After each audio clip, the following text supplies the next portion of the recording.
Assalamualaikum warahmatullahi wabarakatuh.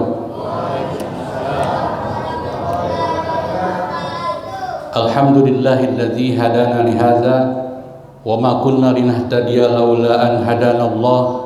Asyhadu an la ilaha illallah wahdahu la syarika lah wa asyhadu anna Muhammadan abduhu wa rasuluhu la nabiyya ba'dah.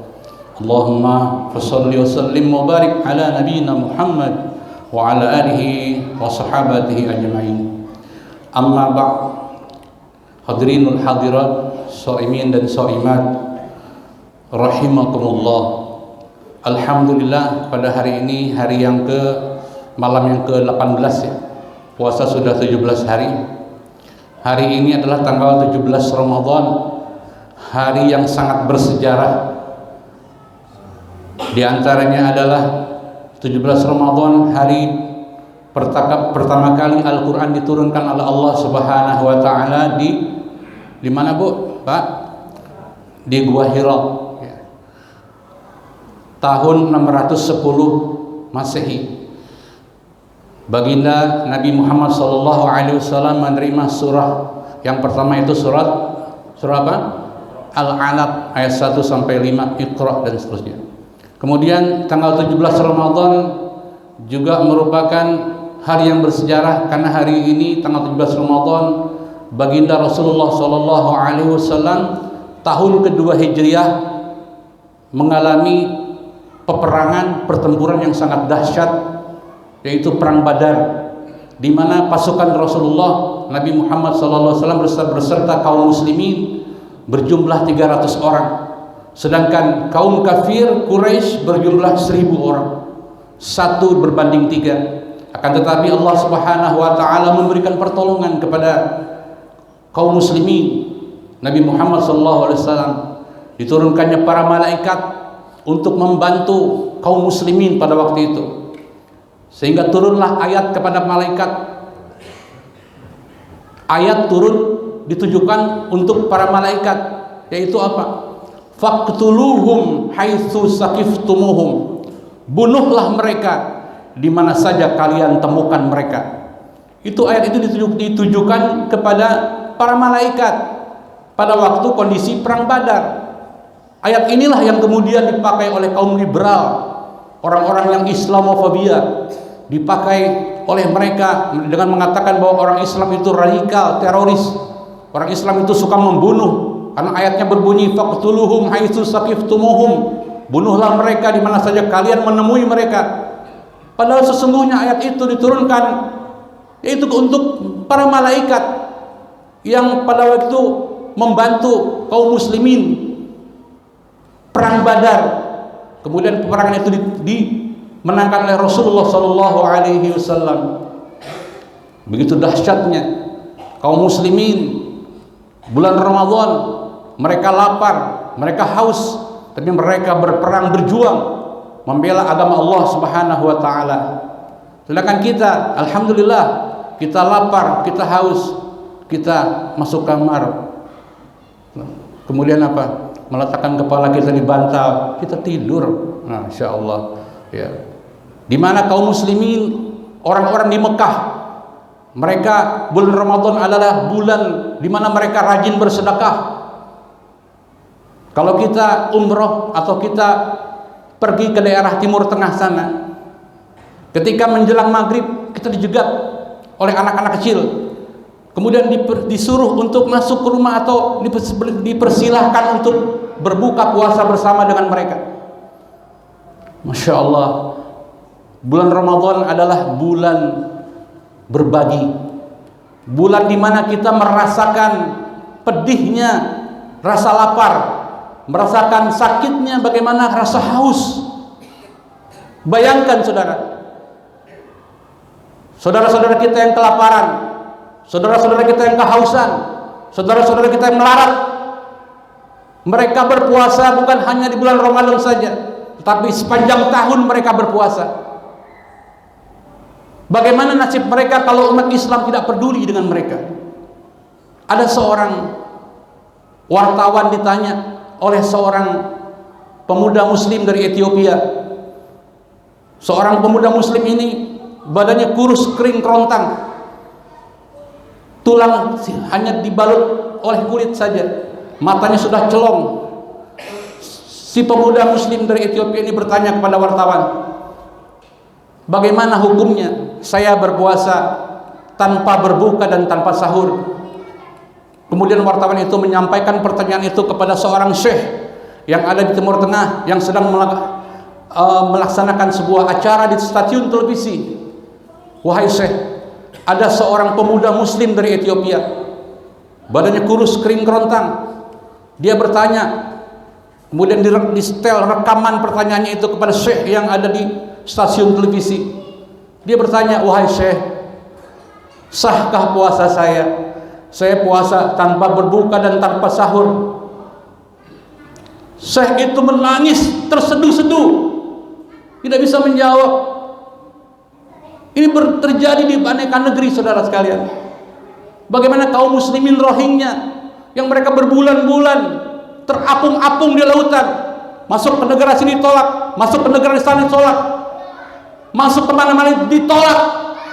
Tapi saya bersyukur dengan rakyat Aceh, dengan pemerintah Aceh, dari gubernur sampai rakyat Aceh, mereka menerima kaum muslimin Rohingya.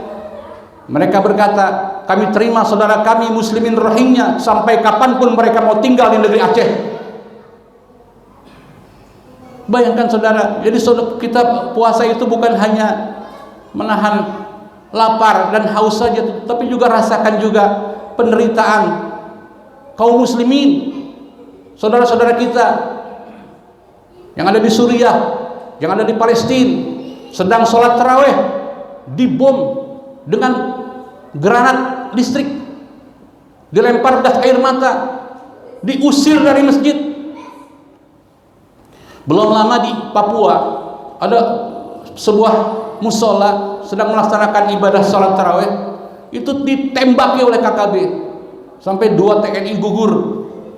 Masya Allah, kita beruntung, alhamdulillah, di Masjid Al-Furqan ini kita aman beribadah kepada Allah Subhanahu wa taala.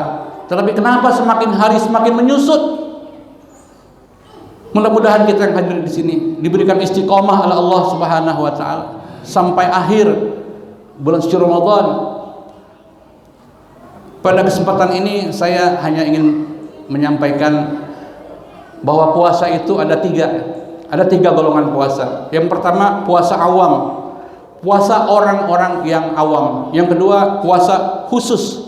Yang ketiga, puasa yang paling khusus. Puasa awam adalah orang yang berpuasa hanya menahan lapar dan haus saja, hanya menahan dirinya dari memperturutkan hawa nafsunya, nafsu perut dan nafsu kemaluan.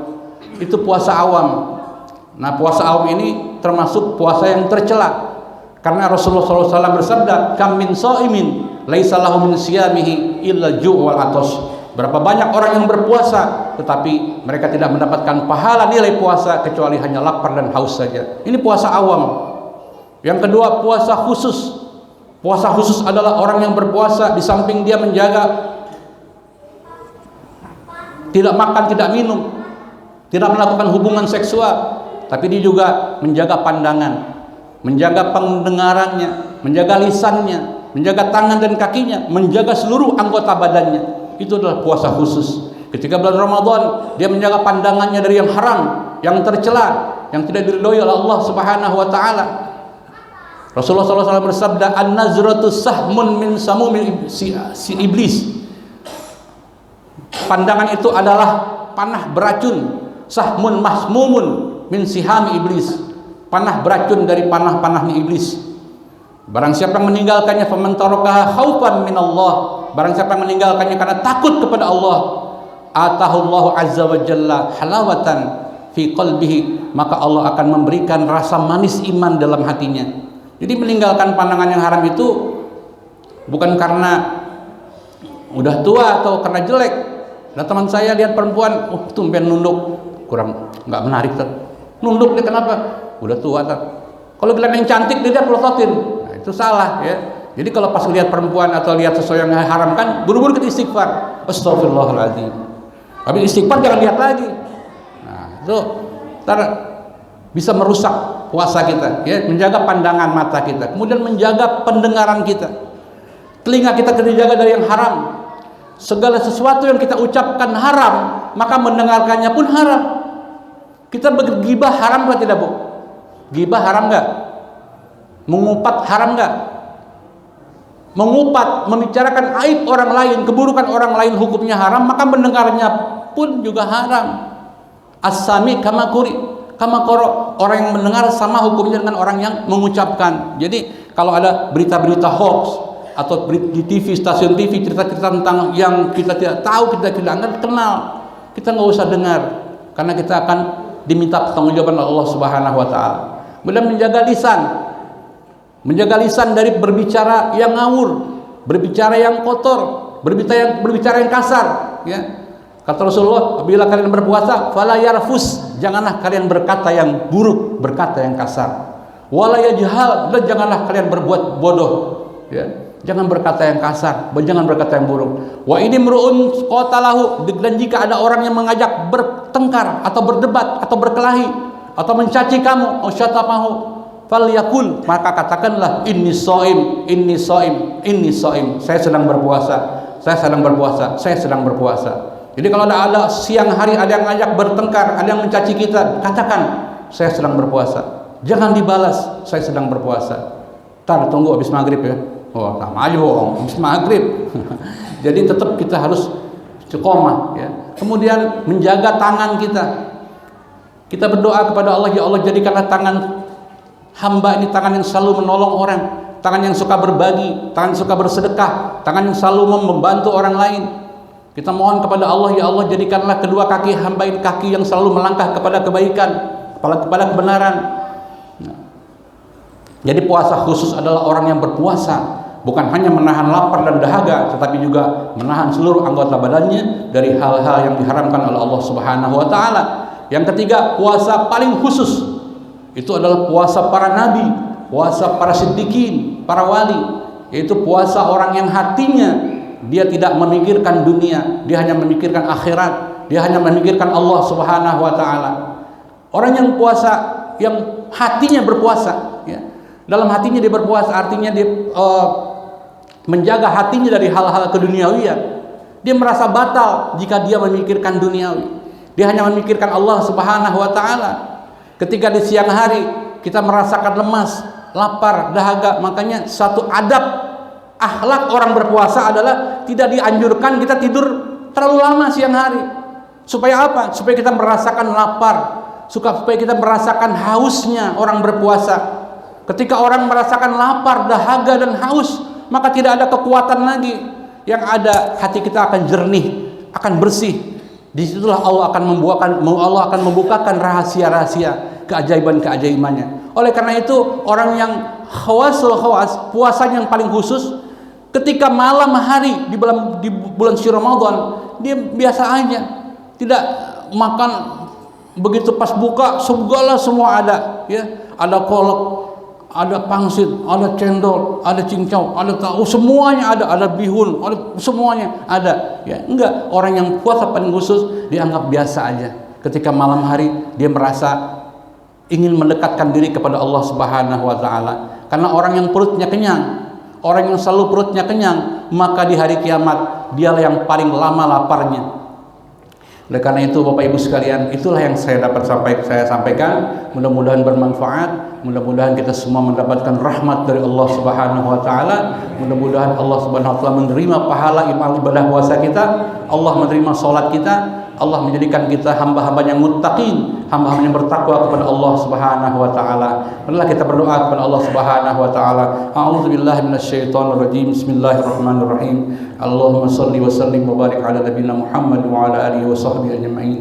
Ya Allah ya Karim ya Arhamar Rahimin. Ya Allah ya Rabb, tancapkanlah rasa indah di hati hamba dalam cinta-Mu ya Allah. Berikanlah kelezatan ketika beribadah kepadamu ya Allah. Berikanlah rasa indah, rasa nikmat ketika beriman kepadamu ya Allah. Berikanlah rasa indah, kelezatan ketika beribadah kepadamu ya Allah. Ya Allah, berikanlah kenikmatan kepada kami di dunia dan juga kenikmatan di alam barzah, kenikmatan di alam kubur, kenikmatan di alam akhirat ya Allah. Ya Allah, ampunkanlah dosa-dosa kedua orang tua kami ya Allah. Maafkanlah kesalahan mereka ya Allah. Masukkanlah mereka ke dalam taman-taman surgamu ya Allah. Ya Allah, jika masih hidup kedua orang tua kami, panjangkanlah umurnya ya Allah dalam taat kepadamu ya Allah. Mudahkanlah urusannya ya Allah. Janganlah kau susahkan mereka, karena mereka sudah susah merawat kami ya Allah. Ya Allah ya Karim ya Arhamar Rahimin, jadikanlah ya Allah anak-anak cucu kami anak-anak yang soleh dan solehah ya Allah. Berkahilah hidup kami ya Allah, berkahilah usaha kami ya Allah, berkahilah rumah tangga kami ya Allah, berkahilah tempat kami berpijak ya Allah, berkahilah anak cucu keturunan kami ya Allah, berkahilah rezeki kami ya Allah. Ya Allah ya Karim ya Arhamar Rahimin, matikanlah kami dalam keadaan husnul khatimah ya Allah. Terimalah amal ibadah puasa kami ya Allah. Terimalah puasa amal ibadah kami ya Allah. Terimalah amal ibadah puasa kami ya Allah. Amin ya rabbal alamin. Rabbighfirli wa liwalidayya warhamhuma kama rabbayani shaghira. Rabbana atina fid dunya hasanah wa fil akhirati hasanah wa qina azabannar. Walhamdulillahi rabbil alamin. Subhanakallahumma bihamdik asyhadu an la ilaha illa anta astaghfiruka wa atubu ilaik. Wassalamualaikum warahmatullahi wabarakatuh.